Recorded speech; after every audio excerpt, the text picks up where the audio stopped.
ಕೇಂದ್ರ ಸಚಿವ ಅಮಿತ್ ಶಾ ಇಂದು ಗುಜರಾತಿನ ಅಹಮದಾಬಾದ್ನಲ್ಲಿ 470 ಕೋಟಿ ರೂಪಾಯಿಗಳ ವಿವಿಧ ಅಭಿವೃದ್ಧಿ ಯೋಜನೆಗಳ ಉದ್ಘಾಟನೆ ಮತ್ತು ಶಂಕುಸ್ಥಾಪನೆ ನೆರವೇರಿಸಿದರು.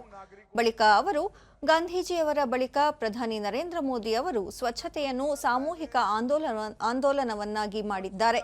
ಜನರಲ್ಲಿ ಸ್ವಚ್ಛತೆಯ ಸಂಸ್ಕೃತಿಯನ್ನು ಬೆಳೆಸುವಲ್ಲಿ ಪ್ರಧಾನಿ ಅಪಾರ ಕೊಡುಗೆ ನೀಡಿದ್ದಾರೆ ಎಂದರು.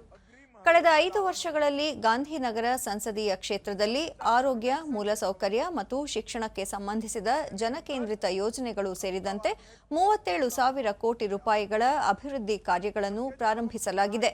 ಪ್ರಾಥಮಿಕ ಶಾಲೆಗಳನ್ನು ಸ್ಮಾರ್ಟ್ ಶಾಲೆಗಳನ್ನಾಗಿ ಅಭಿವೃದ್ಧಿಪಡಿಸಲಾಗಿದೆ ಎಂದು ಅಮಿತ್ ಶಾ ಹೇಳಿದರು.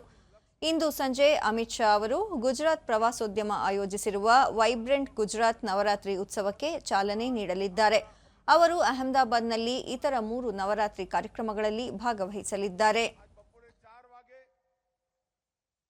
મેં સ્વચ્છતાની મીટિંગ રાખી છે મ્યુનિસિપલ કોર્પોરેશનના અધિકારીઓ સાથે અને અમે 2 વર્ષનું, હવે તો ટાઈમ બહુ નથી વધ્યો આ વર્ષ માટે, પણ 2 વર્ષનું પ્લાનિંગ કરવાના છે અને હું પોતે ચિંતા કરીશ કે આવતી વખતે સ્વચ્છતામાં ભારતમાં અમદાવાદનો 1 નંબર આવે એવા પ્રયાસ આપણે સૌ નાગરિકોએ